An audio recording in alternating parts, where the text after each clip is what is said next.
প্রতিদিনের মতো শেষ রাতে ঘুম থেকে উঠে অন্য ছাত্রদের সঙ্গে তাহাজ্জুদের নামাজ পড়ছিলেন মাদ্রাসা ছাত্র আকরাম হোসেন।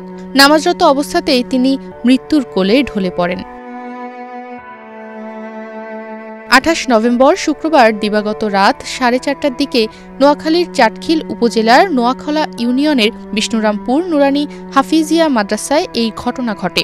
আকরাম লক্ষ্মীপুর জেলার কমলনগর উপজেলার ফারুক হোসেনের ছেলে এবং নোয়াখলা ইউনিয়নের বিষ্ণুরামপুর নুরানী হাফিজিয়া মাদ্রাসার হিফজ বিভাগের ছাত্র ছিলেন। ২৯ নভেম্বর শনিবার সন্ধ্যার দিকে মাদ্রাসার প্রধান শিক্ষক হাফেজ মহিনুদ্দিন এই তথ্য নিশ্চিত করেন।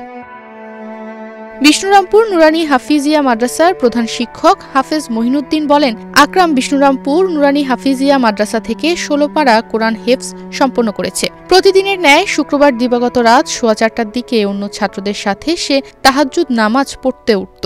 পরবর্তীতে তাহাজ্জুদ নামাজরত অবস্থায় আকরাম অসুস্থ হয়ে আরেক ছাত্রের কোলে ঢলে পড়ে। তাৎক্ষণিক মাদ্রাসার ছাত্ররা তাকে উপজেলা স্বাস্থ্য কমপ্লেক্সে নেওয়ার পথে তার মৃত্যু হয়। এ ঘটনায় সহপাঠীদের মধ্যে শোকের ছায়া নেমে এসেছে।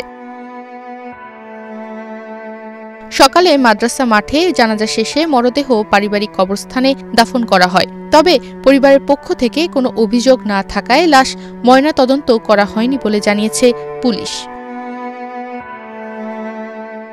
নিউজ ডেস্ক, বাংলাদেশ প্রতিদিন।